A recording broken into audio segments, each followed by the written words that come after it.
amid the roar of diesel engines and the spray of foam, speeding to battle to meet the challenges faced by the United States Navy in the muddy brown waters of the Mekong River Delta.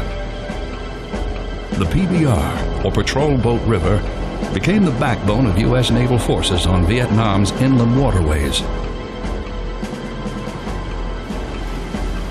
Small, fast, and deadly, the PBR was one of the most versatile fighting packages that ever took to the water. Its 30-foot long, 10-foot wide fiberglass hull mounted a powerful variety of machine guns and grenade launchers. It could travel up to 180 miles on a single tank of fuel. And with its twin engines driving a unique water jet propulsion system, the PBR could streak over the water at speeds of nearly 30 knots. Like the PT boat of an earlier era, the PBR earned the love of its crews and the respect of its enemies by demonstrating a relentless utility. Day in and day out, it performed every mission imaginable, from search and seizure of enemy supplies to special warfare missions, to supporting complex operations by other U.S. mobile riverine forces. It was qualities like these that earned the Patrol Boat River its hard-won nickname. To the crews who manned it, the initials PBR stood for proud, brave, reliable.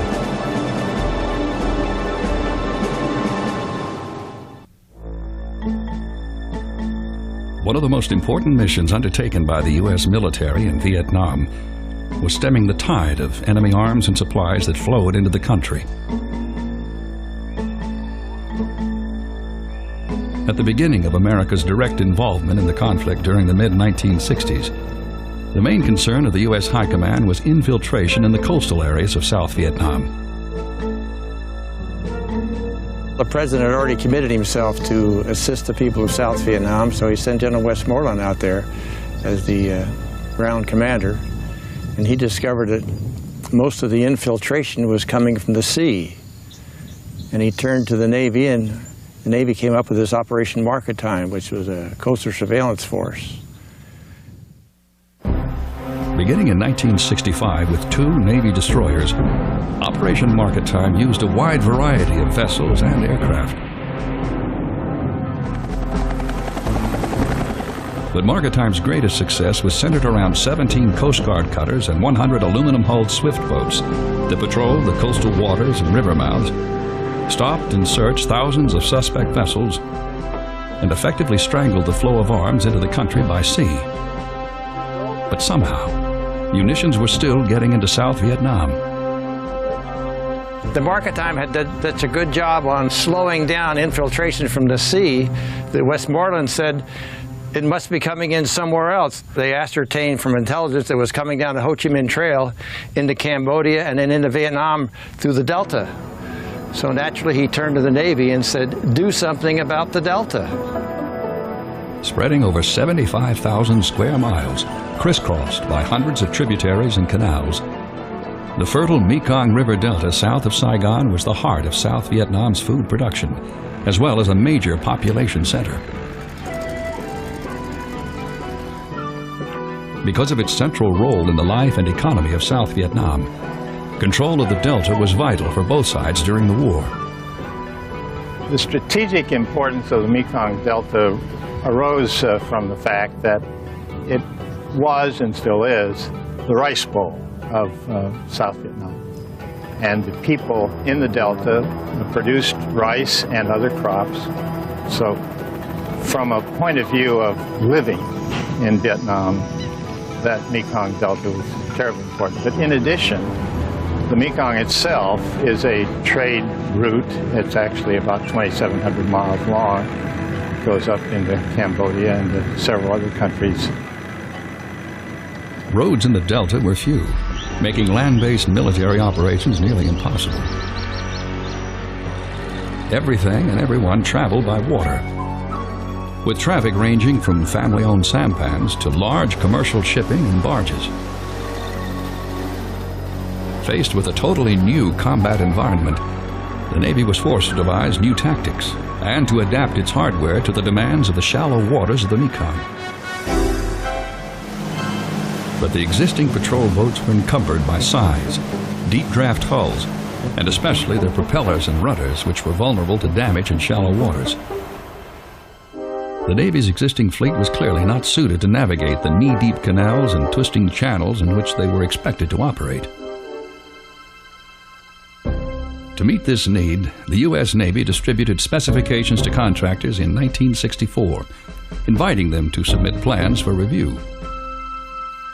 Because they needed the boats quickly, the Navy took the nearly unprecedented step of soliciting proposals from pleasure boat manufacturers, knowing that they would already have a level of expertise manufacturing small, fast boats that was lacking in the larger shipbuilding companies the Navy usually dealt with. Into this picture stepped a man named Willis Slane. Slane was a former hosiery manufacturer who had decided to build yachts out of fiberglass in an era when most people thought the material was only good for bathtubs. Undaunted by the fact that he had never worked in the defense field before, the hard-charging Slane decided to go after the Navy contract. Willis Slane and his naval architect, Jack Hargrave, went to a meeting in D.C. prepared to pitch their new 50-foot fiberglass hull as a contender in this competition. But while they were at the meeting, it soon became apparent to them that the Navy wasn't looking for a 50-foot boat. They'd already found a 50-foot boat, an aluminum-hulled boat, built by a Louisiana firm. But the Navy still needed a smaller boat to patrol the Mekong Delta. Slane didn't miss a beat. He stood up in the middle of the meeting and said, "Captain, I've got a 28-foot hull. What we could do is we could put water jets on this thing, put guns on it, and have a boat that could operate in the shallow water environment of the Mekong Delta without becoming entangled in the swamps. It would be perfect for the role. And I'll build it at my own cost."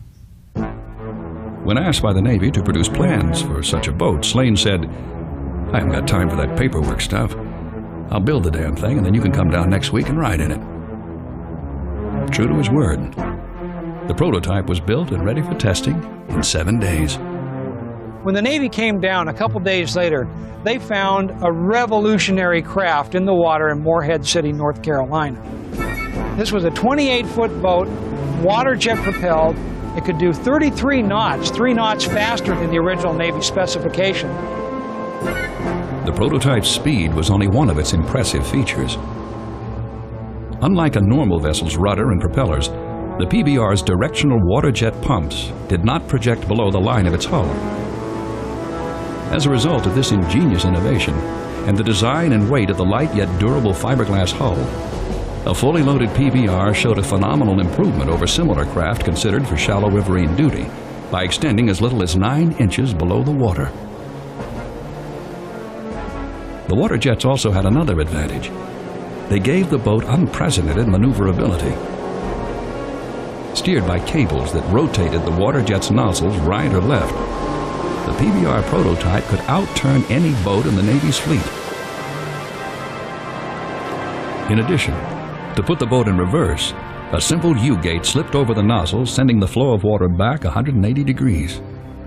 It could stop from full speed within 3 lengths of its own hull, and it could do a 180-degree turn within the length of its own hull at top speed. The Navy just thought it was great.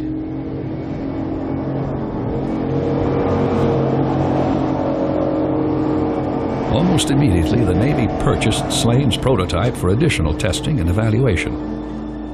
Tragically, Willis Slane would not see his boat reach production.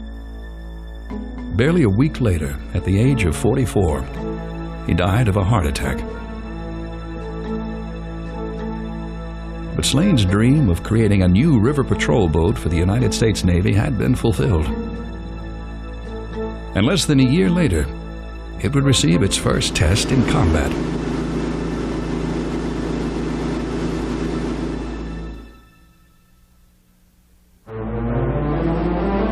Introduced into the Mekong Delta in March 1966, the first PBRs, called Mark I's, quickly became the most heavily used Navy boats on the river.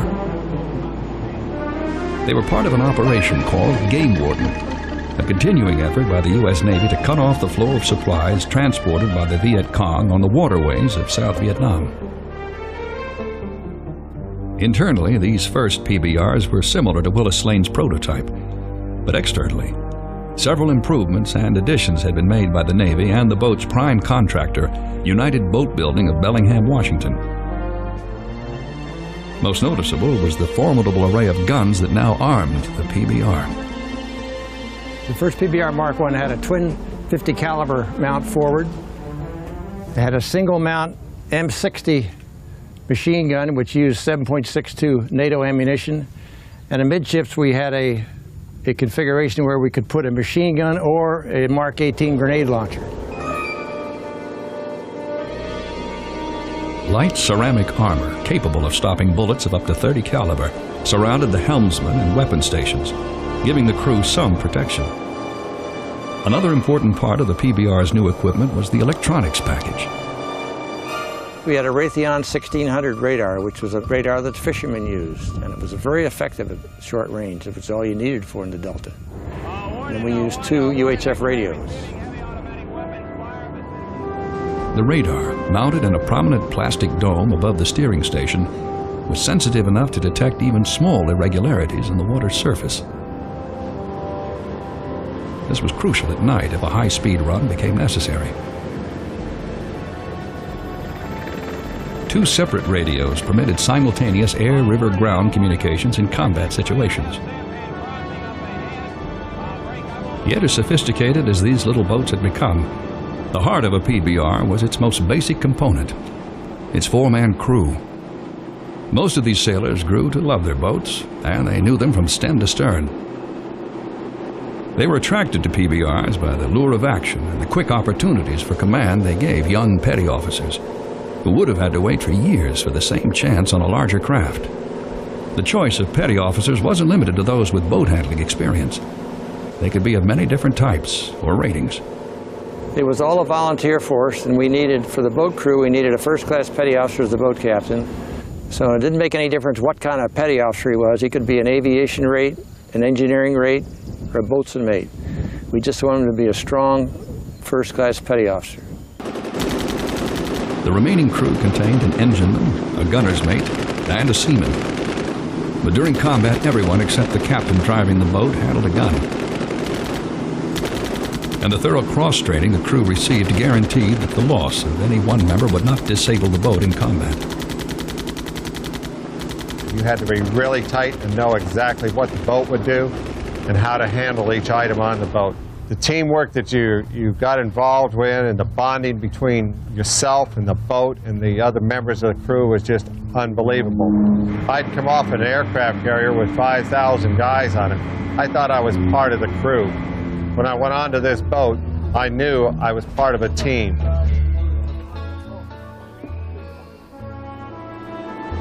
The crews quickly developed a unique esprit de corps, a maverick attitude similar to that of the spirited young sailors who manned the PT boats in World War II.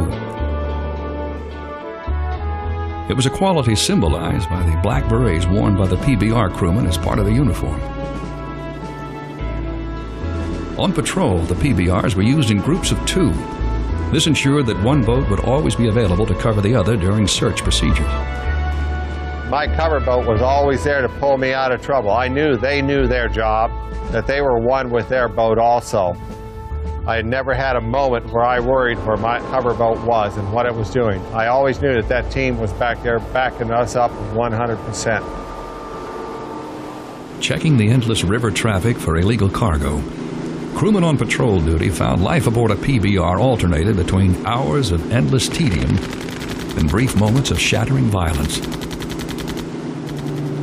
They spent their time stopping hundreds of sampans and junks, boarding them and inspecting their papers and cargo. This process was repeated again and again, up to 100,000 times a month throughout the Delta. Sailors quickly learned to watch for the least suspicious action. There was no telling how a man, woman, or even a child would react if cornered with contraband on board. Some of the instincts you develop searching sampans, you learn to look into people's eyes, and you would see them turn nervous. They would start looking away, or they wouldn't look straight at you. They'd be twitchy, or they'd try to hide something. You looked at people more than the boat itself. The physical inspection of the sampans added to the stress on everyone involved. It was very difficult to get through the sampans. Some of them were only 12, 13 foot long, and when you put a 6 foot tall sailor at 180 pounds into a small sampan, sometimes all the people got nervous looking because of the excessive weight and what it was doing to the sampan, tossing it around a little bit. The larger boats that didn't happen on, but you had to be very careful searching sampans. It was a very dangerous job. The war in South Vietnam was seldom a matter of uniforms and battle lines. The Viet Cong could be anywhere, often impossible to separate from the friendly South Vietnamese. Everybody has to have identity papers. It's like a U.S. passport. It has their picture signed by a province chief or a government official. But you couldn't tell by looking at somebody if they were the enemy or not. I mean, even if you looked at their papers, you still couldn't tell. You searched their boat to see if they had any counterband or ammunition. See if it was a hit or miss. You didn't know whether they were going to be the enemy, going to shoot you in a minute or not. Air support was available, but a helicopter only had enough fuel to stay on station overhead for a maximum of 1.5 hours, while the typical PBR mission was 12 hours long. But although over 250 men were killed and more than 1,500 wounded during Operation Game Warden, the choppers still helped lower casualties in the PBR significantly by attacking enemy strongpoints from the air.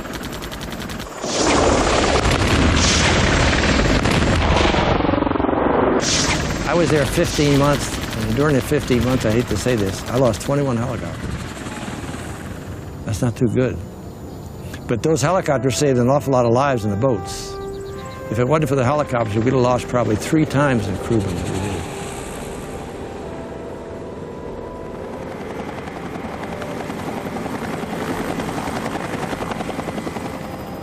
After a long day of inspections, the pairs of boats would return to World War II vintage tank landing ships called LSTs.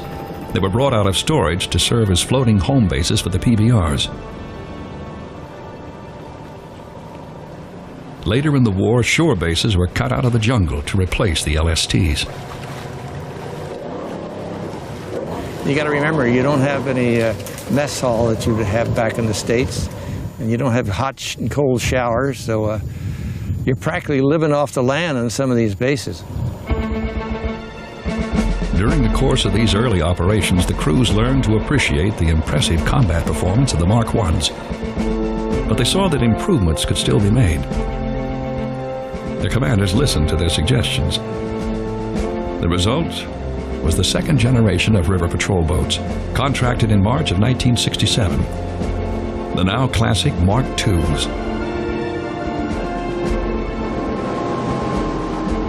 After we used the Mark I for about a year, we discovered that the gunnels were getting beat up, which are fiberglass.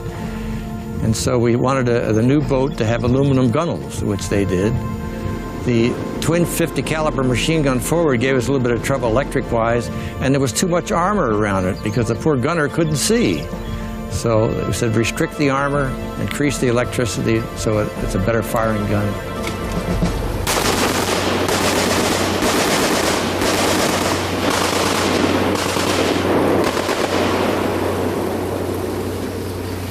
And add a 50 caliber aft, because we found out the 50 caliber really is great at busting up bunkers, which the VC would hide behind.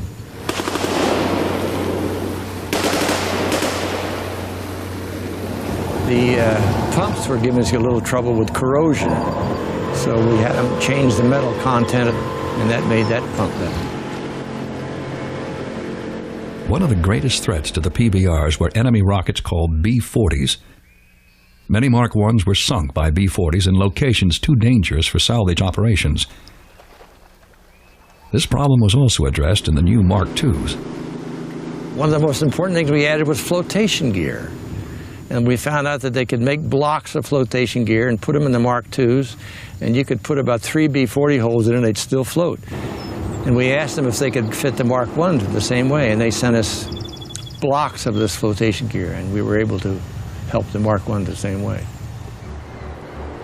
By late 1968, there were over 250 PBRs in Vietnam.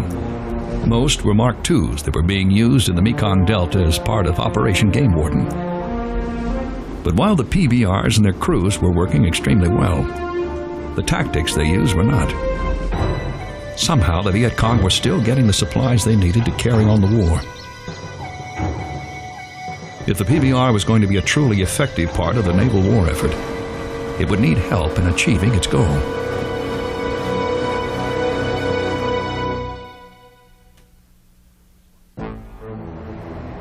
Responding to the need for a more effective strategy in the Mekong Delta, the Navy developed a cadre of new watercraft to reinforce the PBRs. Together with the PBRs, these new boats made up what was called the Mobile Riverine Force.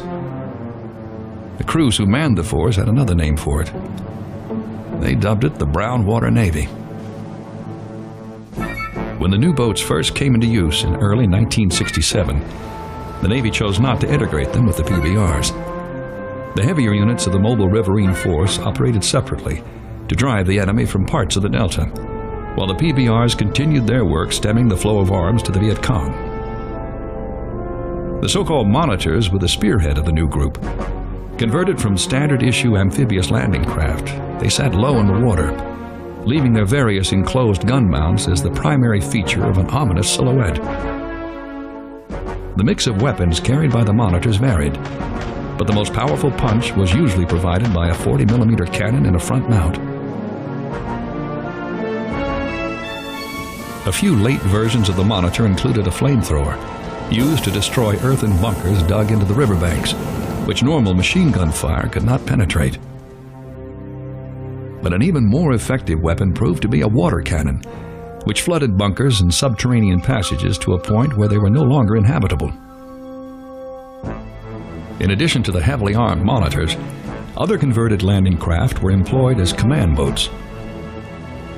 Joining these vessels were armored troop carriers, which transported U.S. Army soldiers of the 9th Infantry Division, assigned to provide the Mobile Riverine Force with a ground fighting capability. The Navy planned to send this formidable array to strike areas where Viet Cong strongholds were thought to exist. And in July of 1967, the new heavy units of the U.S. Mobile Riverine Force received their first assignments, a series of 3-day missions against the Viet Cong battalion operating in the Delta. Trouble struck almost immediately.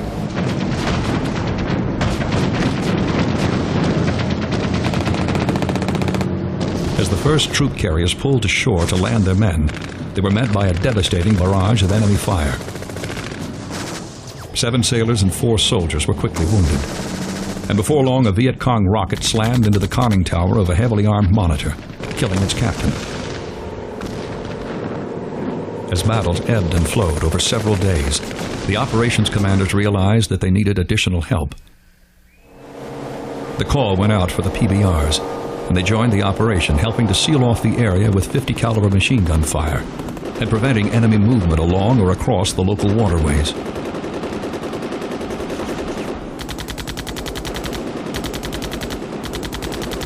With their mobility, flexibility, and heavy firepower, the PBRs helped to turn the tide, making the battle a hard-fought success. This first combat test for the combined Mobile Riverine Force clearly underlined several difficulties with the new heavy units. There were problems with the heavies, partly because of their weight and their lack of ready maneuverability, but we had to work them into the operations, and they fitted in very well in certain times and places. One of those times was in 1968 during the enemy's countrywide Tet offensive.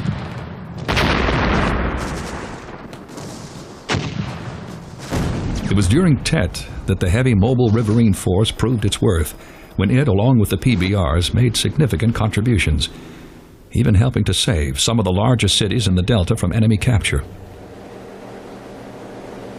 Combined with the normal grind of patrol duty, the heavy combat the PBRs were being exposed to added significantly to the wear and tear on the boats. It fell to a dedicated group of maintenance men to keep the PBRs in fighting trim. I was a maintenance officer in Vietnam in the Mekong Delta, and my job was to patch up these boats when they came back. And the neat thing about doing this job was we were given carte blanche by the folks in Saigon to do whatever we could to get the max out of the boats. The boats were built for speed, but we tried to get as much speed as we could out of them over and above what they were designed to. It was tough because we worked around the clock because the boats had to be ready the next day to go on patrol. While the heavy mobile riverine force used the versatile PBRs only occasionally, they were still the most important U.S. boats in the Mekong Delta. PBRs could quickly move to strategic locations and dash rapidly in and out of areas of dangerous enemy contact.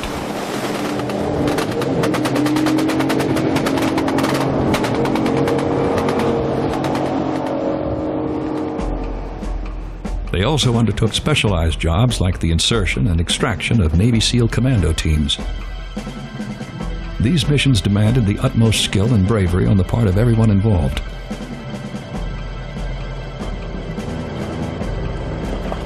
The SEALs would move inland to attack their objective, which could be any one of dozens of potential targets, from an enemy supply depot to a command center. Once their mission was complete, the PBR would dash in and pick them up, often under a barrage of covering fire, and speed away.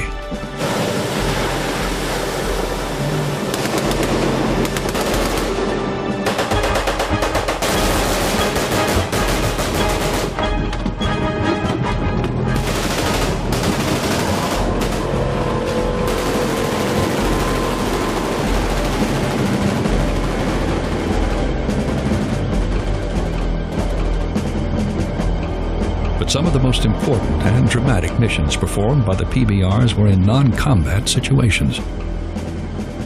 I think the most striking moment or striking time that I was in Vietnam was we were coming off of a night patrol, and we had done our 12 hours on station, and we received a radio call, and they turned our 2 patrol boats around to go back down the river to a town called Trayon. And when we arrived at Trayon, 2 young girls had walked into a marketplace crowded with people at 5 in the morning and had destroyed themselves. They had bombs hooked onto themselves and had taken out about 150 normal civilians who were just trying to, go to the market and get some food for breakfast. We evacuated most of the people on those 4 boats. I think that was one of the things that sticks in my mind today. Amid the horrors of war, it was actions like this that helped demonstrate the remarkable versatility of the PBRs and their crews. Yet despite their many contributions, the PBRs would play an even greater role in the expanded tactics soon to be proposed by an innovative commander named Vice Admiral Elmo R. Zumwalt, Jr. It was an operational strategy called Sea Lords. The greatest moments of the PBR were yet to come.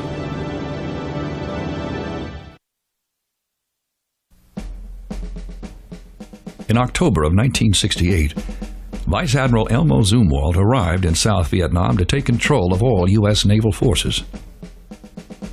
There stood General Abrams, Ambassador Bunker, Admiral McCain, and Admiral Zumwalt, and Admiral Veth. And I thought, well, this is the big boys. But he let me run my show the way I wanted to. Some of his staff used to get on me, and I'd say, you tell your boss if he didn't like it, have him call me. And Admiral Zumwalt never called me on anything I did. Zumwalt was widely seen as an innovator and often tagged proposals to staff members with the letters ZWI for Zumwalt's wild idea. People might have criticized that, but I didn't. It made people to think. He would come out with some wild ideas and say, what the hell, I got some wild ideas too. And you'd throw them right back at him. And he was the type that would take them on board. He said, I don't give a damn where an idea comes from. If it's any good, use it. That was his theory. Zumwalt saw the brown water Navy's varied composition and lack of hardline doctrine as a strength. He told his senior commanders, you have to make up riverine warfare as you go along. Keep changing the game plan. You can get away with almost anything once or even twice, but you must change strategies frequently in order to keep the enemy from exploiting you. Over the previous 2.5 years, that was exactly what the enemy had done. Noting that heavily loaded sampans were the most likely to be searched, the Viet Cong had switched tactics, placing small shipments of arms in otherwise empty sampans so they would ride high in the water, thereby becoming unlikely targets for the American PBRs. They also shifted their infiltration routes to avoid the most heavily patrolled areas. Partly to counter these new tactics, Zumwalt proposed a more aggressive strategy which he called Sea Lords. In November of 1968, Zumwalt officially executed his plan. One of his primary goals was to establish a naval barrier to the flow of enemy arms and supplies right at the Cambodian border. In pursuit of this objective, Zumwalt sent larger patrol craft that were formerly used only in coastal areas into the same confined tributaries as the PBRs.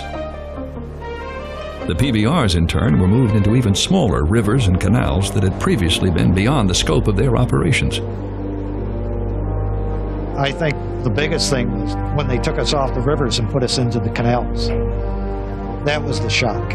And they says that you'll operate on nothing but rivers, big rivers, wide, you have maneuverability. And the first time to go into the Vinte Canal, and all I could think was, oh my God.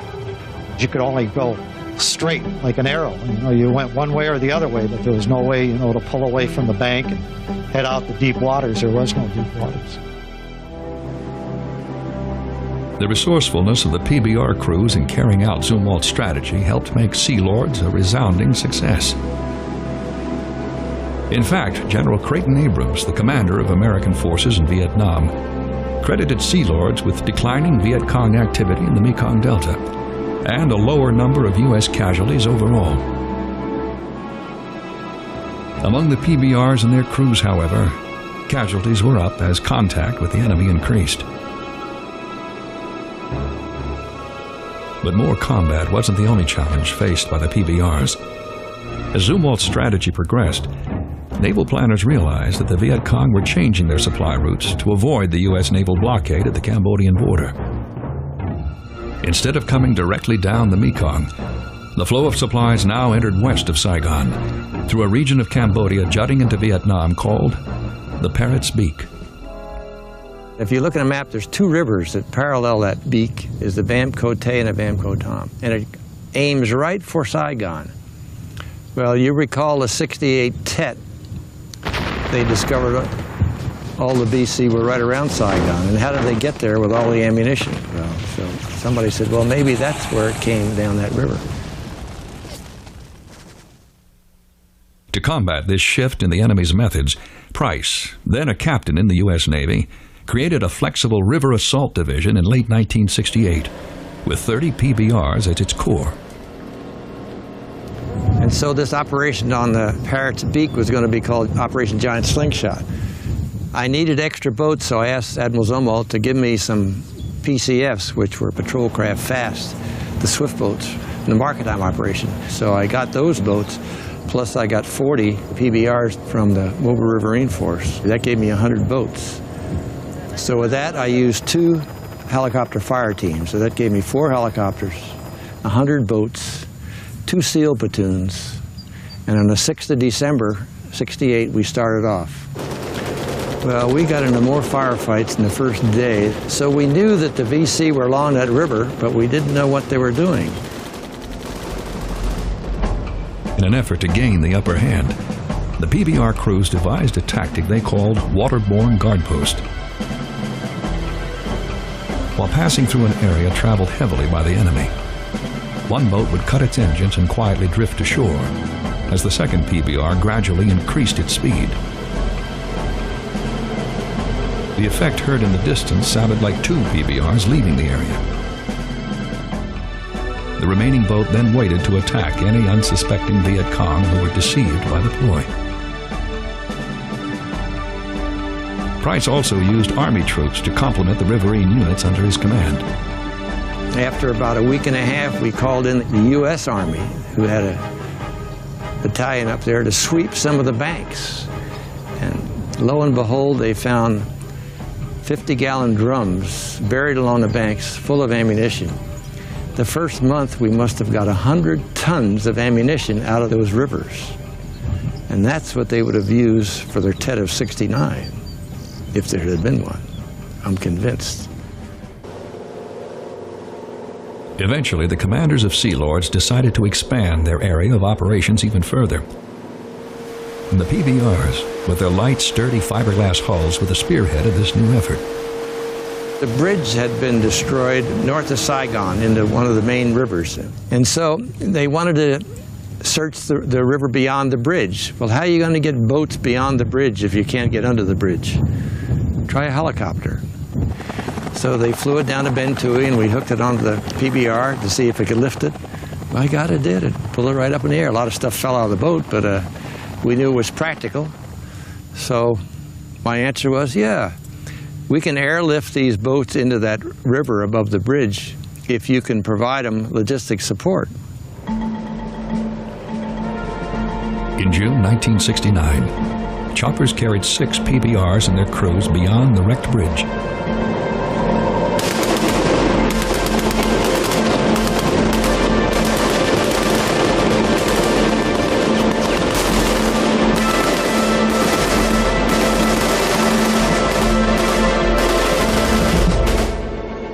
They were quickly able to clear the area of a surprised enemy. 30 days later, the PBRs were again airlifted out, ready to fight another day on another river. Thanks in part to the innovative leadership of officers like Captain Price and Admiral Zumwalt, the PBR and its new tactics were now an unqualified success. But the war was about to change again.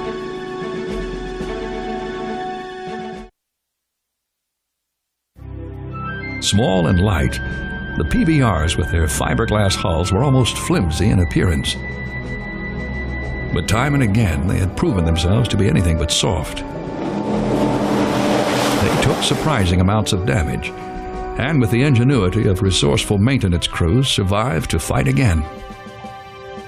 We looked on it as a challenge, and typically we'd get a boat back in pieces, and it would be our job to put the boat back together again, and sometimes we'd get half a boat. Sometimes we would get a quarter of a boat. Sometimes we would just get baby engines. And the guys that worked for me were just magnificent. One time a boat came back. It had taken a B-40 rocket hit right here in the port side. And the rocket went through the port side and exploded in the engine. And this is what is left of the engine. This is a connecting rod pin. So the guys are so proud of themselves that they were able to rebuild. They got this for me and gave it to me and presented it to me. So it's basically my only Vietnam memento, but for me it has great value. It's more than a paperweight to me. It represents a whole tour of duty there. PBRs routinely undertook the most daring and difficult missions possible on Vietnam's inland waterways. It was no wonder that the crews came to love their river warriors. The bond was equally intense between the sailors themselves. When you get onto one of these little things and you're out there and you know somebody's trying to kill you, and you're locked up with just 4 guys on a little 30-foot boat, you become very good friends for a long time. I knew things about those guys that I would never tell to anybody. They know things about me that they will never tell to anybody. So it's a bonding I'll never forget. I'm glad the Navy sent me there. It's just something I treasure every minute of it. Working in close quarters, under almost constant combat alert, depending on each other for quick action. Hearing the ricochet of bullets glancing off the ceramic armor as the boats roared through a hail of enemy fire, all served to create a strong link between the sailors and their craft. They didn't want to leave the river. They would end up with 2 or 3 firefights a day. After about 4 days, I'd say, that's enough. Come on back and reconnoiter. And their CO would come up to me and say, why did you pull me off? And I say, you need some rest, fella. We need you for the fight next week, not tomorrow. It was with mixed emotions then that the men of the Navy PBR crews learned that every last one of their boats would be turned over to the South Vietnamese Navy. It was part of a program called Vietnamization, a countrywide effort initiated by President Nixon to shift responsibility for fighting the war to the South Vietnamese armed forces. And the U.S. Navy was one of the first branches of the service to implement it. Giving up your boat, you had mixed feelings. And I think the feelings is that you was so much part of the boat, and the boat was so much part of you. It was like giving up a child or something and giving it over to somebody else to raise and take care of. The first PBRs were transferred to South Vietnam in 1969. By 1971, the total number of U.S. Navy PBR sailors in Vietnam was less than a third of its peak level 2 years before. We kept our patrols on the river, and we added one Vietnamese to each boat until he was trained. Once he was trained, we pulled the sailor off, usually the seaman. And then we put another Vietnamese on, and usually that was the gunner. And then we pulled the sailor off, sent him back to the States. Then we trained the engineer, and then we trained the boat captain. Once we got a 4-man Vietnamese crew, then I turned the whole division over to the Vietnamese Navy and said, now you're in charge of this section of the river. When the last able-bodied American seaman left his boat in 1972, 293 PBRs were in the hands of the South Vietnamese Navy, 3 times as many boats as any other American-made watercraft. The PBRs continued to serve their new owners with the same rugged utility they had demonstrated from the beginning of their tenure in Vietnam. And even though their ultimate mission of helping to achieve victory was frustrated, the service these exceptional boats rendered was invaluable, indeed providing the cornerstone of American and South Vietnamese naval strategy in a unique and challenging environment.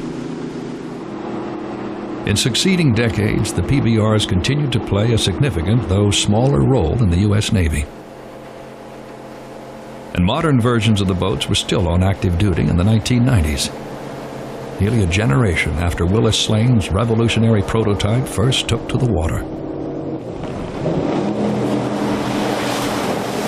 Simple and transportable, flexible and fast, the patrol boat river has won a singular place in the history of naval combat. Perhaps not since the PT boats of World War II has another small vessel in the U.S. Navy taken on so many roles so successfully. But without a doubt, the most important legacy of the PBRs can be found in the officers and sailors who manned and commanded them. The PBRs were near and dear to my heart because they were so effective when I was in command there. But it was very difficult for me, as it is for every military commander, to send men into action knowing that not all of them would come back. Here we have a monument listing the names of game warden people associated with PBRs that were killed in action in Vietnam. These names trigger emotional responses for those of us in that operation. The men in the PBRs were attached to one another. And when I see this list, it brings tears to my soul, if not to my eyes. If I had to do all over again, I would be right back there again because the boats I really love. They were a part of me and they still are a part of me. To these gallant men, the words proud, brave, reliable will remain in their memory forever.